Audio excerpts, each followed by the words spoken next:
Hi everyone. तो अब हम करने वाले हैं मिथुन राशि यानी कि जेमिनी का जुलाई 2026 कैसा रहेगा। गाइस देखो, मिथुन राशि वाले ना करोड़ों लोग हैं इस दुनिया में। ओके, तो ये कलेक्टिव रीडिंग है, इसको एज अ गाइडेंस आप लीजिएगा। ज़बरदस्ती चीज़ों को अपने ऊपर मत चिपकाइएगा। अगर पैटर्न सेम है तो क्लेम कीजिएगा and leave the rest. Okay, तो चलो शुरू करते हैं। गाइज ये ना किसी की पर्सनल रीडिंग है, तो ज़बरदस्ती मत ऐसे सोचना कि यही हो जाएगा, ऐसा हो जाएगा। सस्पिशियस नहीं होना है। ये जो रीडिंग्स होती हैं आपके अवेयरनेस के लिए होती हैं। ओके, आई होप आपको कार्ड्स दिख रहे हो। कैप्रिकॉन, थोड़ा और ऊपर कर देती हूँ। Depleted,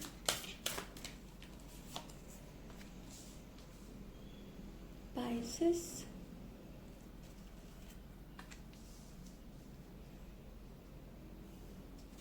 Gemini,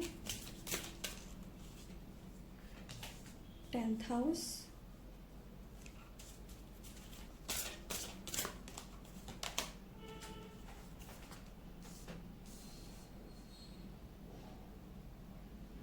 opposition,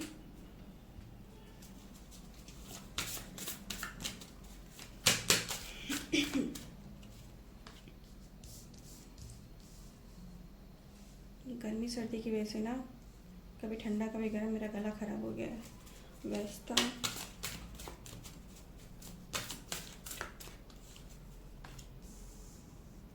fourth house,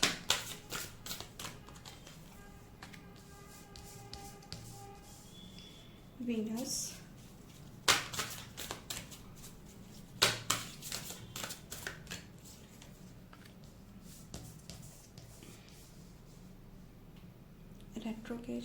retrograde,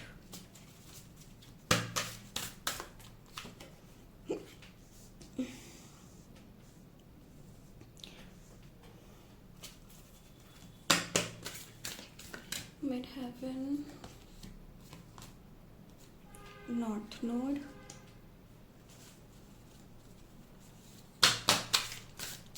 इन कार्ड्स को मैं देखती हूँ, मुझे ऐसा लगता है कि मैं मार्वल्स की मूवी में पहुँच गई। मुझे बहुत अच्छे लगते हैं कार्ड्स। फिफ्थ हाउस, सन,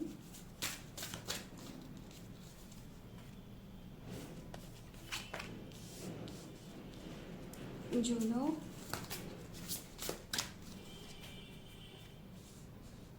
कंजक्शन,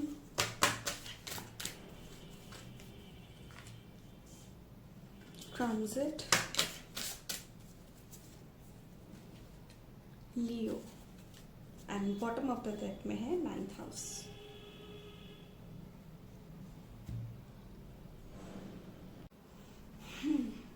ओके गाइज, तो यहाँ पर जेमिनी यानी कि मिथुन राशि वाले ध्यान से सुनना, ओके। क्योंकि ना मुझे यहाँ पे ऐसा लग रहा है कि एक पुराना जो चैप्टर है ना कंप्लीटली बंद होने वाला है एंड एक न्यू डेस्टिनी शुरू हो रही है यहाँ पे।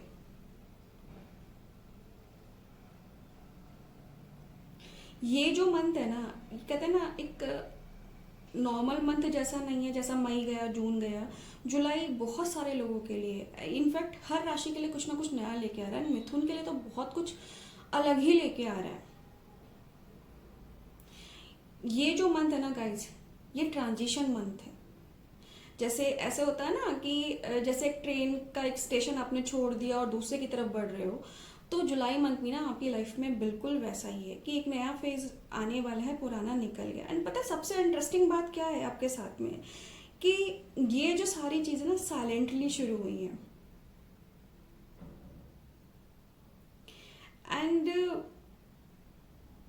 जैसे जैसे जुलाई खत्म होता है ना, वैसे वैसे आपको समझ में आता है, यार ये तो मेरे भले के लिए था, ये तो मेरे अच्छे के लिए था, और मैं ही जिद्दी था जो ये सब कुछ देख नहीं रहा था। मुझे यहाँ पे जो स्ट्रॉन्ग एनर्जी आ रही है ना, ट्रैवल की, career shift, life transformation, love transformation, family Karma, spiritual awakening, and उससे ज़्यादा सबसे ज़्यादा जो मुझे आ रही है ना चीज़ों को रियलाइज़ होने वाली।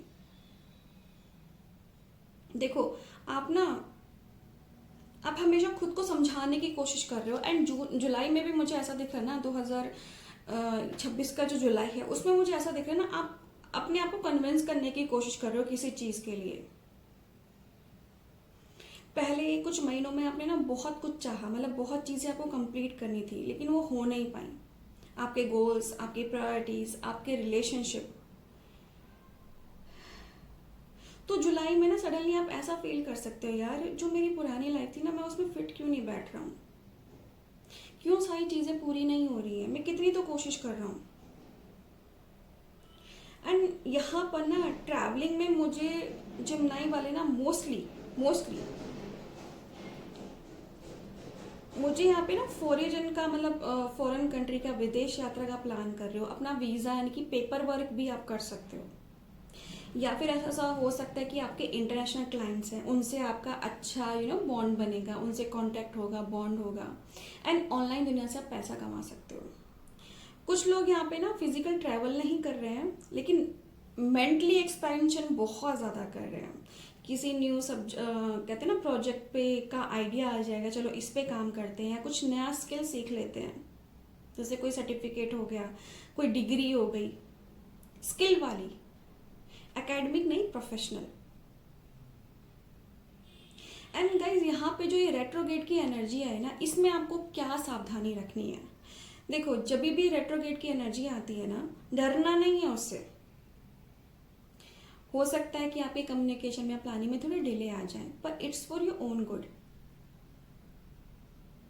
जैसे आप सोच रहे हो ना, मेरा ये काम है 10 दिन में हो जाएगा, पर हो सकता है वो 25 दिन ले ले, डॉक्यूमेंट डिले हो जाए, कॉल मिस हो जाए, मिसअंडरस्टैंडिंग हो सकती है, या प्लान पोस्टपोन हो जाना, ये सारी चीजें पॉसिबल होती है रेट्रोगेट में। लेकिन ये ना यूनिवर्स की तरफ से ना कोई पनिशमेंट नहीं है। यूनिवर्स आपको बोलते हैं स्लो डाउन जेमिनाई, अभी रुको, थोड़ा धीरे चलो, सफर करो, है ना। लेकिन आप क्या है ना, नॉर्मली आप कैसे इंसान हो, फास्ट मूव करते हो, लेकिन जुलाई में जो स्पीड है ना, थोड़ी आपको धीमी करनी पड़ेगी, कहीं एक्सीडेंट ना हो जाए। ओके, डबल चेक करो सारी चीज़ें, आपके ईमेल्स, आपके डॉक्यूमेंट्स, आपकी पेमेंट, आपकी ट्रैवल बुकिंग, सब कुछ ठीक है। अब बात करते हैं ना आपकी लव लाइफ की। देखो, अब ये देखेंगे कि आपका दिल कंफ्यूज है या दिल बहुत खुश है। आपको क्या चाहिए, आपको अपने दिल की खुशी चाहिए या क्लैरिटी चाहिए। यहाँ पे ना बहुत सारी एनर्जीज चल रही है आपकी लाइफ में। एक प्रेजेंट का आपका पर्सन है और एक पास्ट का पर्सन मुझे यहाँ पे दिख रहा है। दोनों के बीच में आप कंफ्यूज हो रखे हो, यार किसको चुनूं। जो यहाँ पे सिंगल्स हैं, आप ऐसे इंसान से मिल सकते हो जो इमोशनली मिच्योर है। ये फ्लैशी नहीं होगा, मतलब ज्यादा ना दिखावा करने वाला नहीं होगा, स्टेबल होगा। एंड सरप्राइजिंगली ना, ये पर्सन उससे डिफरेंट हो सकता है जैसा आपको चाहिए, टोटली डिफरेंट। और जो ऑलरेडी रिलेशनशिप में ना गाइज, मुझे हीलिंग नज़र आ रही है आपके लिए, कि पुरानी जो मिसअंडरस्टैंडिंग थी ना आपके रिश्ते में, वो ख़त्म हो रही है। लेकिन आपको ईगो छोड़ना पड़ेगा, ऐसे ही नहीं ख़त्म हो रही है वो। अगर आप दोनों ही अपनी अपनी बात को प्रूव करने लगे हो ना, तो अननेसेसरी आर्ग्यूमेंट भी हो सकता है। ईगो, प्यार में ईगो नहीं होता, एक हेल्दी ईगो हो सकता है, लेकिन टॉक्सिक ईगो नहीं। सेल्फ रिस्पेक्ट हो सकती है। ठीक है, बात करें आपके फाइनेंस की, पैसे की, आ भी रहा है, फ्लो बहुत अच्छा है आपका जुलाई में ना। फ्लो मुझे यहाँ पे बहुत अच्छा दिख रहा है, लेकिन एक्सपेंस है, आपके जो एक्सपेंस है ना वो मुझे दिख रहे हैं एजुकेशन में, टेक्नोलॉजी में, और थोड़ा बहुत फैमिली में। मेजरली ट्रैवल में है, लेकिन ट्रैवल में कम है, एजुकेशन और टेक्नोलॉजी में थोड़ा ज़्यादा दिख रहा है, एंड ये बहुत पॉजिटिव है। एंड कुछ जेमिनी वालों को ना यहाँ पे अनएक्सपेक्टेड इनकम मिलती हुई दिख रही है मुझे, जैसे फ्रीलांसिंग हो गई, कमीशन हो गया। कमीशन मुझे ज़्यादा दिख रहा है गाइस। फ्रीलांसिंग सेकंड नंबर पे दिख रही है, साइड बिजनेस मुझे थर्ड नंबर पे, एंड इंटरनेशनल जो वर्क है ना 10% ऑफ यू उसमें बिजी है, वहां से इनकम आ रही है। और अब हम बात करें करियर की, वो तो अभी जो बात की थी वो की थी फाइनेंस की थी, फाइनेंस कहाँ कहाँ से आ रहा है। अब हम बात करें ना आप लोग के करियर की, तो यहाँ पे जो करियर में सबसे बड़ा टर्निंग पॉइंट मुझे जो दिख रहा है, ये आपका करियर आपके लिए बहुत इंपॉर्टेंट है। एंड यहाँ पर ना जुलाई में आपको ये रियलाइज हो सकता है, या जिस डायरेक्शन में मैं बढ़ रहा था ये वो नहीं है जो मुझे चाहिए था, ये मेरी फाइनल डेस्टिनेशन तो है ही नहीं यार। मतलब ऐसे सेटिस्फाई नहीं फील कर रहे हो आप लोग, है ना। या तो आप जॉब स्विच करेंगे, या हो सकता है सेम कंपनी में आप डिपार्टमेंट चेंज कर दें। कुछ लोग अपना न्यू बिजनेस लॉन्च कर सकते हैं, ऑनलाइन प्लेटफॉर्म पे स्टार्ट कर सकते हैं, ऑफलाइन स्टार्ट कर सकते हैं। लेकिन कंसिस्टेंसी बहुत ज़रूरी है। ये नहीं कि आज कर लिया, कल छोड़ दिया, परसों छोड़ दिया, ये बहुत ज़रूरी होता है। आपके घर और परिवार की बात करें गाइस, यहाँ पे ना मुझे एनर्जी मिक्स लग रहा है। एक तरफ तो आपकी हीलिंग चल रही है, हीलिंग मतलब आपकी हीलिंग पीरियड चल रहा है, ऐसा नहीं कोई हीलर आपकी हीलिंग कर रहा है, ठीक है। एंड दूसरी तरफ है जिम्मेदारियाँ। यहाँ पे मुझे ऐसा लग रहा है कि आपकी फैमिली में से ना किसी फैमिली मेम्बर की तबीयत भी खराब हो सकती है। एंड ये जो सिचुएशन है उसकी तबीयत खराब होना, आपकी सारी अटेंशन वहां पे फोकस हो सकती है। एंड यहाँ पे मुझे ऐसा दिख रहा है किसी के घर में ना या तो वो घर चेंज कर रहे हैं, मतलब घर चेंज करने की 20% है, लेकिन ज़्यादा एनर्जी आ रही है घर में रिनोवेशन की, थोड़ा तोड़ फोड़, थोड़ा सही करना, वैसी आ रही है। एंड यहाँ पे प्रॉपर्टी के मैटर भी ना डिस्कस हो सकते हैं।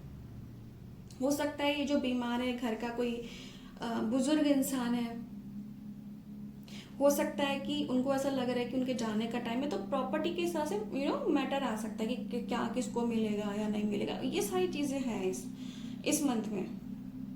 एंड यहाँ पे ना आपके लिए वार्निंग्स भी हैं, तो जो आपके हिडन एनिमीज है उनके बारे में मैं बताना वाली हूँ। देखो, हर स्माइल ना फ्रेंड वाली नहीं होती है, तो यहाँ पे मुझे ऐसे पर्सन भी दिख रहे हैं ना जो डायरेक्टली तो अटैक नहीं करेंगे, लेकिन आपकी इमेज को डैमेज करने की कोशिश करते हैं।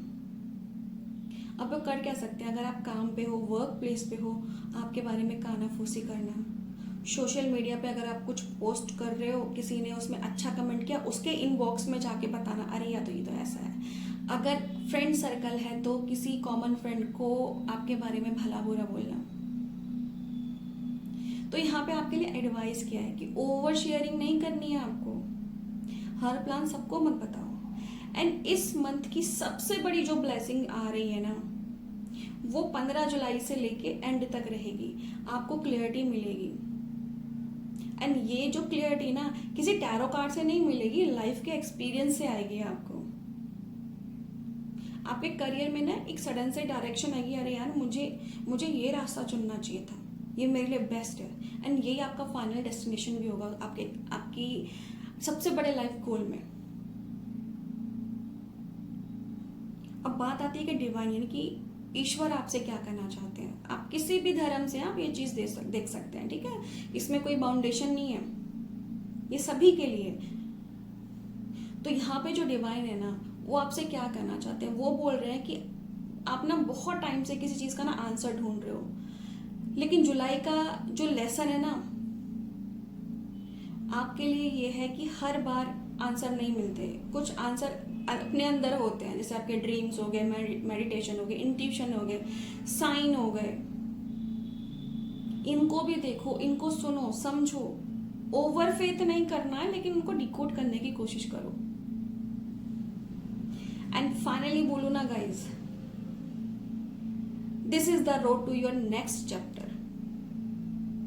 ये मंथ किसी चीज की एंडिंग इस तरह से नहीं कि पिक्चर क्लोज हो रही है, यहाँ पर ना कुछ ट्रांजिशन हो गए, डिलेज है बिकॉज ऑफ दिस रेट्रोग्रेड, ये जो डिप्लीट हो रहा है उसकी वजह से।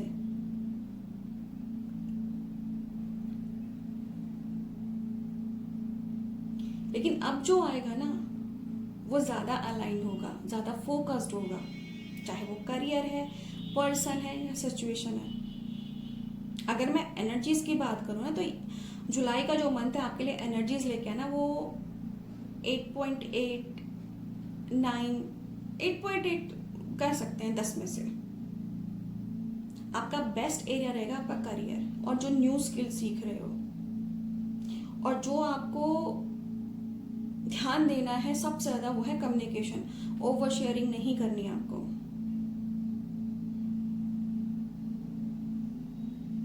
तो यहाँ ये जुलाई मंथ 2026 है रीडायरेक्शन का, ना कि रिजेक्शन का। आई होप आपको ये रीडिंग पसंद आई होगी और ऐसी रीडिंग के लिए बने रहे मेरे साथ। अपना बहुत ध्यान रखना।